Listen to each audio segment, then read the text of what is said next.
The Galactic Council.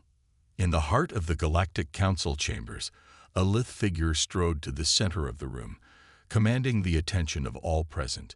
Whispers rippled through the assembled dignitaries as they took in the sight of the Viprian delegate, HFY. His translucent skin shimmered under the chamber lights, a mesmerizing display of iridescent patterns that seemed to dance with each movement. Yet it was not HFY's appearance that held the room in thrall, but rather the palpable tension that radiated from his being. In his centuries as the Viprian representative, he had always maintained an air of calm detachment, a voice of reason amidst the clamor of interstellar politics. To see him now, his usually fluid movements tinged with urgency, was enough to send a chill through even the most seasoned council members.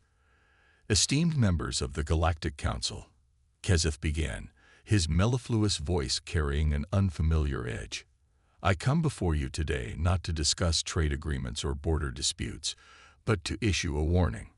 A warning about the greatest threat our civilizations may ever face: the humans. A wave of murmurs swept through the chamber, a mix of surprise, disbelief, and even a few derisive snorts. The humans were relative newcomers to the galactic stage, a young and technologically inferior species that had only recently begun to venture beyond their home system. Many in the council viewed them as curiosities at best, primitive upstarts at worst. HFY let the murmurs die down before continuing, his pale eyes sweeping over the assembled faces. I know what many of you are thinking. The humans are weak, their technology laughable in comparison to our own. Their squabbles amongst themselves are beneath our notice. But I tell you now, underestimate them at your peril. The Viprian waved a slender hand, and the chamber lights dimmed. Above the council floor, a series of holographic images flickered to life. Grainy recordings of past conflicts. Human soldiers, their faces grimy and their equipment battered, stood defiantly against the onslaught of far superior alien forces. Time and again, the humans have faced odds that would break any other species, HFY said softly, as the images played out in grim procession. They have lost battles, seen their colonies burned, and their people slaughtered. And yet, they persist. They adapt. They fight back with a ferocity that defies all logic. The chamber was silent now, the council members transfixed by the scenes of carnage and destruction. Many shifted uneasily in their seats, recalling their own past encounters with human forces, brushes with defeat that had been too close for comfort. But this is not the true danger, HFY whispered, his voice dropping to a haunting cadence. For there is something that lurks within the human psyche, a force more terrifying than any weapon they could ever wield. When pushed to the brink, when all hope is lost and their backs are against the wall, the humans change. The final image above the council floor froze, a still shot of a human soldier standing amidst the wreckage of a shattered outpost. Though the figure was battered and bloodied, there was something in its eyes, a feral gleam that seemed to burn through the very fabric of the recording. They call it madness. HFY breathed, his gaze distant, as if seeing something beyond the chamber walls, a state in which all restraint falls away, and the full fury of the human spirit is unleashed. In this state, they do not feel pain. They do not know fear. They become something more than mortal, a force of nature that will not rest until their enemies are broken at their feet. The Viprian delegate turned back to the council, his expression grave.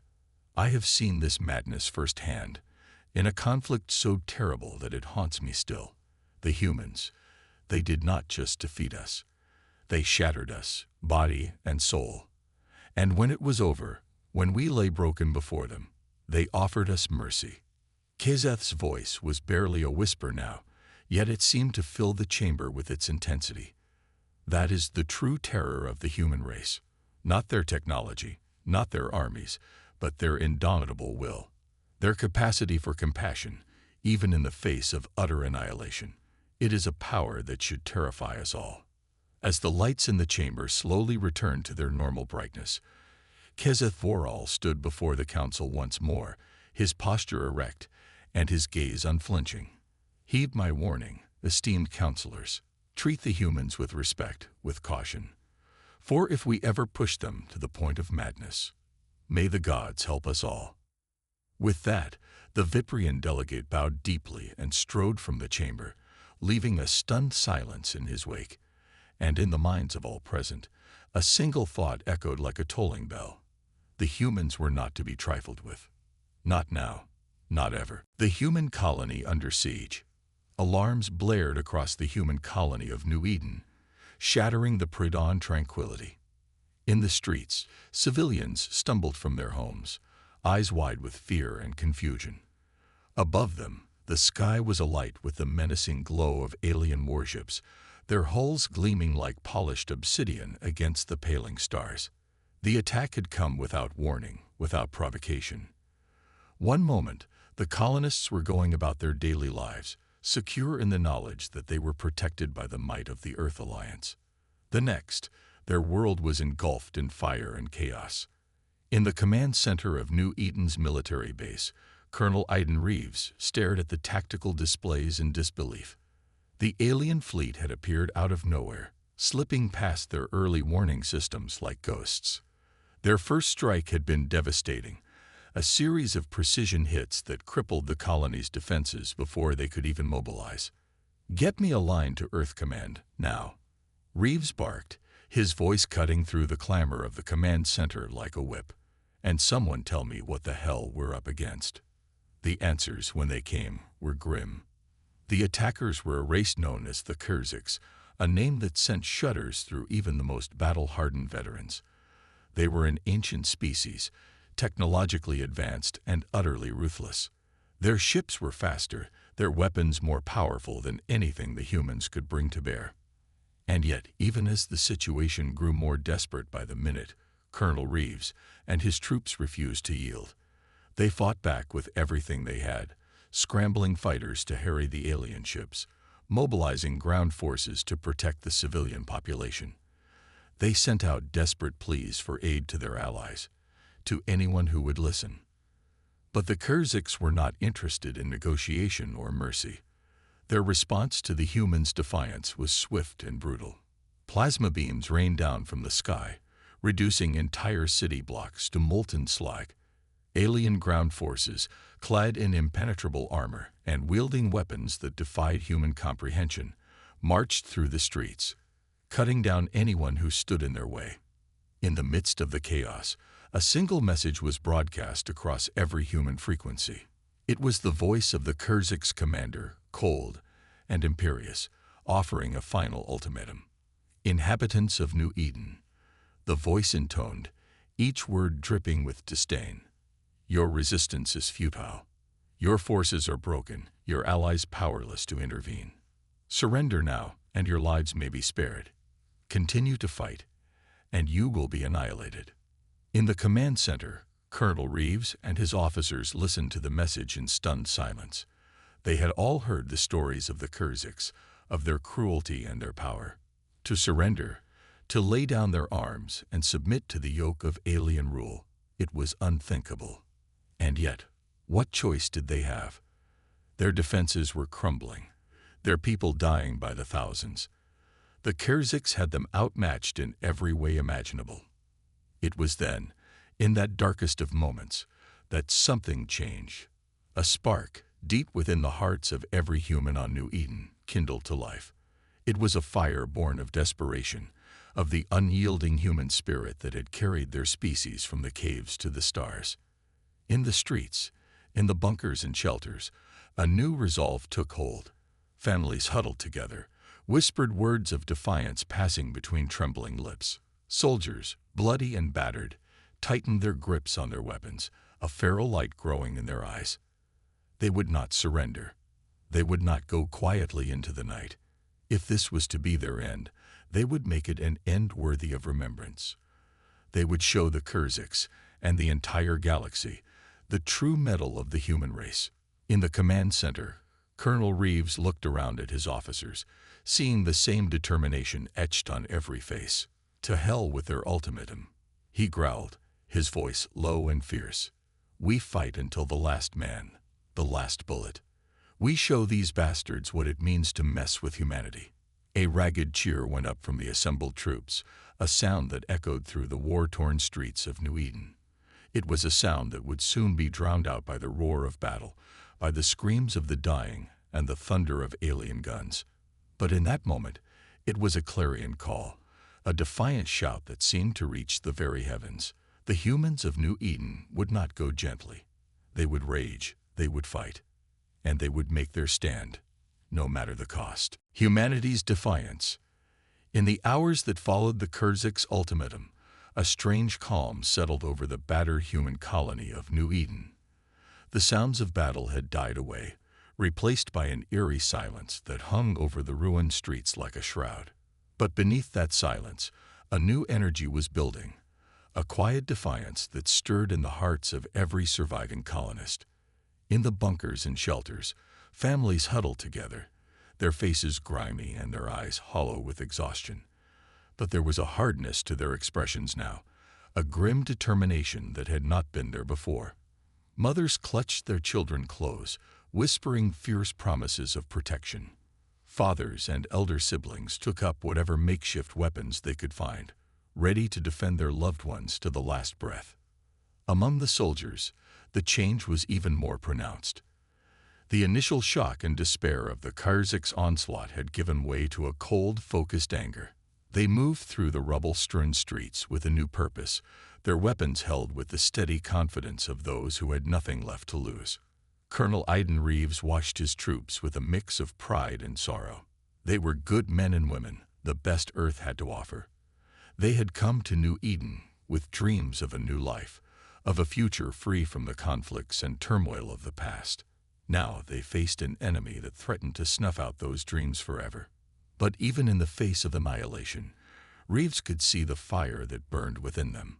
It was the same fire that had carried humanity through countless trials and tribulations, from the earliest days of their species to the very frontiers of space. It was the unquenchable flame of the human spirit, the refusal to bow or break in the face of even the darkest adversity. Colonel Reeves, sir, a young soldier, barely more than a boy, snapped to attention before him. The civilians have been evacuated to the underground bunkers. We've set up barricades along the main thoroughfares and distributed what weapons we have left. Reeves nodded, his jaw set with grim determination. Good work, Private. We may not have much, but we'll make every shot count. The soldier hesitated, a flicker of uncertainty crossing his face. Sir, do you think we have a chance? Against them? For a long moment, Reeves was silent. He looked out over the shattered cityscape, at the alien ships that hung in the sky like bloated predators. The odds against them were staggering, the chances of survival slim to none. But in that moment, none of that seemed to matter. I don't know, son, he said at last, his voice low and steady. But I do know this. We're human. We don't quit. We don't give in. We'll fight until the last man, the last bullet. And if we go down, we'll go down swinging. The young soldier's eyes widened, then narrowed with a fierce, almost feral intensity. Yes, sir, he said softly, his voice thrumming with a new resolve. Until the last.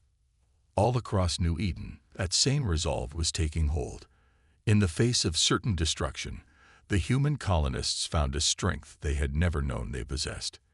They came together, soldiers and civilians alike, united by a bond that transcended all differences of rank or station. They knew that they were alone, that no help was coming from the stars. The Kurziks had made sure of that, their swift and brutal attack leaving no time for reinforcements to arrive. But rather than despair, that knowledge only seemed to harden their determination. This was their home, their world. They had built it with their own hands, poured their sweat and blood into every street and building. And if the Kurziks thought they would simply hand it over, that they would meekly submit to the yoke of alien rule, then they had gravely underestimated the spirit of humanity. As the sun set over the ruined city, casting long shadows across the broken landscape, the defenders of New Eden prepared for the battle to come. They knew that the Kurziks would not be content with their silence, that the next assault would be even more terrible than the first. But they were ready. Their weapons were primed, their hearts steeled with a resolve that burned brighter than any star. They would meet the enemy with every fiber of their being, with every ounce of strength and courage they possessed. For they were human, and they would not go quietly into the night. They would rage against the dying of the light, and they would show the galaxy the true meaning of defiance. The Kurziks had no idea what they had unleashed, but they were about to find out, in a way that would shake the very foundations of the universe. The humans of New Eden were ready, and they would not be broken. The last stand. The attack, when it came, was like nothing the defenders of New Eden had ever seen. The sky above the colony turned black, blotted out by the sheer number of Kurzik ships, descending like a swarm of malevolent insects. The ground shook with the impact of alien ordnance, buildings crumbling and streets cracking under the relentless barrage. But the humans were ready. As the first wave of Kurzik's ground troops poured into the city, they were met with a storm of fire and steel. From every window, every rooftop and barricade, the defenders unleashed a furious onslaught, their weapons blazing with a desperate intensity. At the forefront of the battle, Colonel Iden Reeves led his troops with a fearless determination. He was everywhere at once, rallying his men, directing fire, leading daring counterattacks into the heart of the enemy lines. His face was grim, his eyes alight with a fierce, almost feral intensity. "Hold the line," he roared, his voice rising above the deafening chaos of the battle. "For Earth, for humanity." Beside him, the young soldier from before stood firm, his rifle blazing as he poured shot after shot into the oncoming Kurziks. His face was a mask of concentration, his every movement precise and deliberate. He had never known combat before this day, but now he fought like a seasoned veteran, his fear subsumed by a greater purpose. All across the city, similar scenes played out. Soldiers and civilians alike stood their ground, fighting with a tenacity that belied their desperate circumstances. They used everything at their disposal, from scavenged weapons to improvised explosives, anything to hold back the relentless Kurziks' advance. But for all their bravery, for all their determination, the humans were outmatched. The Kurziks were too many, their weapons too powerful.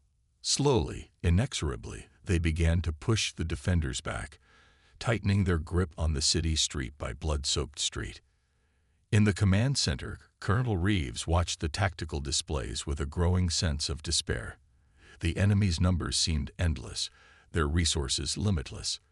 For every Kurzik soldier that fell, 10 more seemed to take their place, surging forward with a single-minded ferocity. "Sir," a haggard-looking officer gestured to the displays, his voice taut with urgency.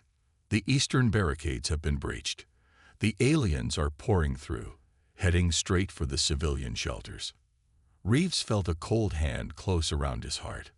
The shelters, where the families, the children, were hidden.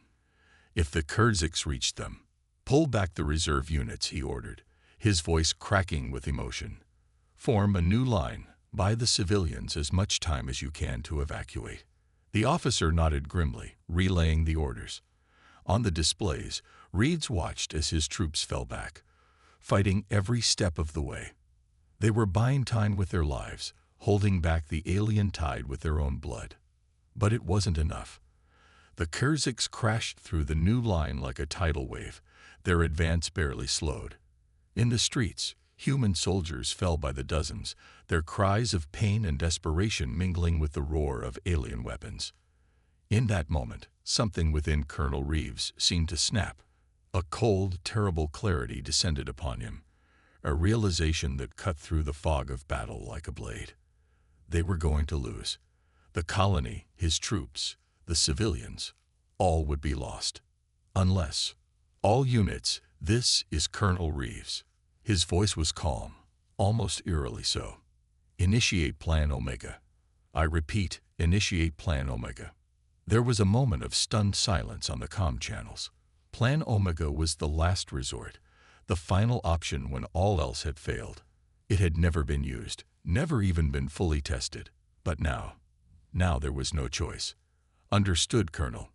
The replies came back, terse and strained. Initiating Plan Omega. Across the city, the remaining human forces began to pull back, disengaging from the enemy with a sudden, almost frantic haste. The Kurziks, sensing victory, surged forward, their triumphant roars echoing through the ruined streets. But they had no idea what was coming.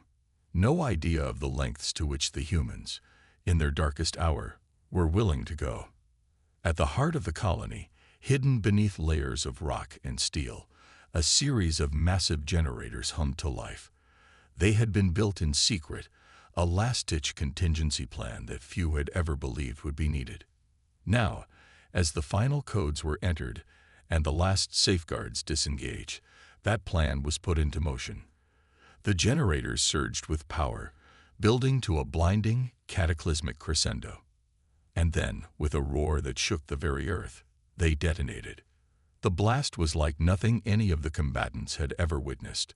A blinding flash of light, brighter than 1,000 suns, engulfed the city, followed by a shockwave that tore through the Kurziks' ranks like a scythe through wheat. Buildings shattered, vehicles were tossed aside like leaves in a hurricane, and Kurzik soldiers were vaporized where they stood, their armor and weapons offering no protection against the sheer, unimaginable power of the human weapons.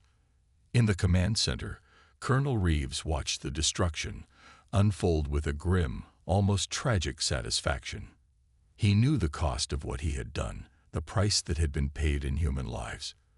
But he also knew that it had been the only way, the only chance to save what remained of his people.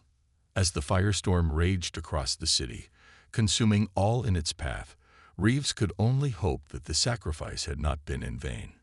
That somewhere, somehow, the survivors would find a way to carry on, to rebuild from the ashes of this day.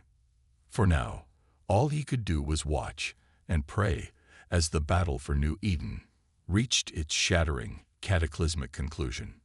Madness unleashed. In the smoldering ruins of New Eden, a new horror was born. From the ashes of the cataclysmic blast, from the shattered remnants of the human forces, a force emerged that would shake the very foundations of the galaxy. They came stumbling out of the rubble. These survivors, these broken remnants of humanity. Their eyes were wild, their faces smeared with blood and soot, their bodies racked with injuries that would have felled any lesser being. But they did not fall, did not falter. For in those eyes, in those haunted, feral gazes, madness burned. It was a madness born of desperation, of loss and pain beyond any measure of sanity. The things they had seen, the horrors they had endured, it had stripped away all pretense of civilization, all veneer of restraint. What emerged was something raw, something primal, something utterly, terrifyingly human. The Kurziks, those who had survived the blast, looked upon these creatures with a growing sense of unease. They had come to this world expecting to crush a primitive, inferior species, to grind them beneath the heel of their superiority. But as they looked into those mad, blazing eyes, they began to understand the depths of their mistake. With a howl of rage and anguish, the humans fell upon the Kurziks like a storm of vengeance. They wielded weapons scavenged from the rubble, improvised and crude, but in their hands, deadly beyond measure. They fought with a savagery that defied reason, heedless of injury, of pain, of the very concept of self-preservation.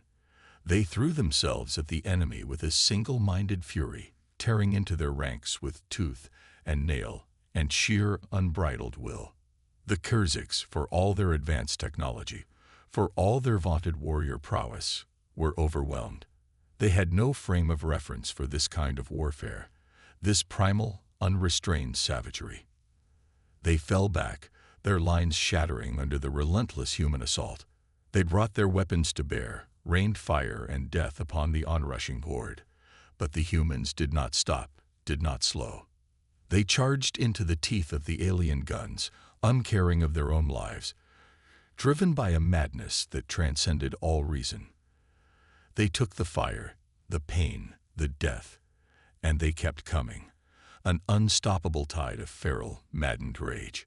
Across the city, The scenes of carnage multiplied. Kairzic's soldiers, once proud and arrogant in their superior might, fled in disarray before the human onslaught. Their weapons, their armor, their vaunted discipline, all proved useless in the face of this unconquerable human will. In the command center of the alien flagship, the Kairzic's commander watched the unfolding slaughter with a growing sense of disbelief and horror. This could not be happening, his mind railed. They were the superior species, the destined rulers of the galaxy, to be undone by these savages. But as report after report flooded in, each more desperate than the last, the terrible reality began to sink in. They had made a grave miscalculation, underestimated the depths of human depravity. And now they were paying the price. With a snarl of rage and frustration, the commander gave the order he had never thought he would utter. Retreat. The Kairzic's forces, battered and bleeding, began a fighting withdrawal, desperate to escape the nightmare they had unleashed upon themselves. But the humans would not be denied. They pursued their fleeing foes with a relentless, implacable fury, hounding them through the ruined streets, across the blasted landscape of the planet they had once called home. They fought until the last Kairzic's ship had flooded the atmosphere, until the skies of New Eden were empty of all but the drifting smoke and ash of the battle's aftermath. And then, standing amidst the ruins of their world, they howled their victory to the uncaring stars. It was a sound to chill the blood of gods and mortals alike, a primal, wordless roar of triumph and agony, of madness given voice. It echoed across the planet, across the void of space itself, a warning and a promise. The humans of New Eden had been broken, their world shattered, their lives torn asunder. But in the breaking, something new had been forged, something terrifying in its intensity, its unquenchable, madness-fueled will. The galaxy would tremble at its coming, and the Kairzic's, in their arrogance, had only themselves to blame. Echoes of victory. In the grand chambers of the Galactic Council, an uneasy silence reigned. The assembled delegates, representatives of 100 spacefaring civilizations, sat in stunned disbelief as the reports from New Eden filtered in. The images were grainy, distorted by distance, and the ionizing effects of the cataclysmic blast. But they showed enough. Enough to chill the blood of even the most jaded bureaucrat, the most seasoned warrior. They showed a world in ruins, its cities shattered, its skies choked with the ash of 1,000,000 funeral pyres. They showed the broken remnants of the once proud Kairzic's armada, fleeing in disarray before a tide of human fury. And they showed the humans themselves, or what was left of them. Feral, blood-soaked creatures, more beast than sentient being, howling their triumph to the uncaring stars. In the center of the chamber, Kezeth Woral, the Viprian delegate, stood in silence. His translucent skin was pale, his luminous eyes dimmed with a profound, soul-deep weariness. He had warned them. He had tried, with every fiber of his being, to make them understand the depths of the human potential for violence, for savagery. But they had not listened. They had dismissed his warnings as alarmist, as the ravings of a paranoid mind. And now the galaxy would pay the price for their hubris. This cannot stand. The voice belonged to the Krellian delegate, a hulking reptilian whose scales shimmered with agitation. The humans, they must be contained, controlled, before they spread their madness to the stars. A murmur of agreement rippled through the chamber, a rising tide of fear and anger. They had all seen the footage, all borne witness to the unholy fury of the human remnants. The idea of that madness loose in the galaxy, unchecked, it was unthinkable. But Kezeth held up a slender hand, his voice cutting through the rising clamor like a blade of ice. No, we will not make the same mistake again. The chamber fell silent, every eye turning to the Viprian in shock and disbelief. Kezeth met their gazes unflinchingly, his own eyes hard as diamonds. "We underestimated the humans once," he said softly, each word weighted with a profound gravity. We thought them weak, primitive, beneath our notice, and in our arrogance, we drove them to the very brink of madness. He gestured to the screens, to the frozen images of the howling, blood-soaked human survivors. This is our doing, our failure. We pushed them beyond all limits of reason, all bounds of sanity. And in the pushing, we created something far more terrible than we could have ever imagined. The silence in the chamber was deafening, the assembled delegates struggling to process the Viperian's words. Kizeth let his gaze sweep over them, his expression a mix of sorrow and grim determination. If we try to contain them now, to control them, we will only drive them further into madness. We will make their fury our own, and the galaxy will burn for our folly. He drew himself up to his full height, his voice ringing with a quiet, unyielding authority. No, we must give them time. Time to heal, to rebuild, to find their way back from the abyss into which we have driven them.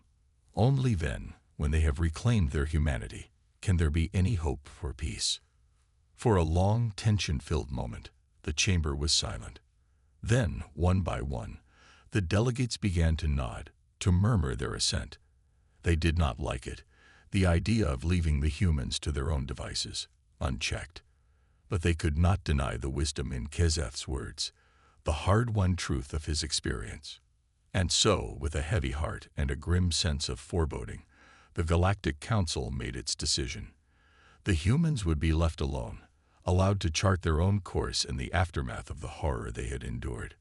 But they would be watched, closely and with a newfound sense of respect and fear, for the galaxy had learned, in the most brutal and unforgettable of fashions, the truth of the old human saying, "Beware the fury of a patient man, and tremble at the madness of a cornered one."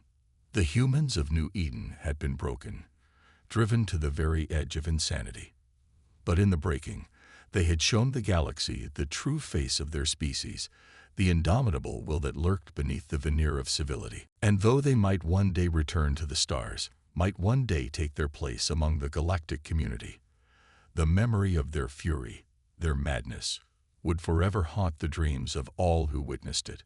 For in the darkest reaches of space, in the shadows between the stars, the legend of New Eden would endure, a warning and a promise of the terrible price of underestimating the human spirit.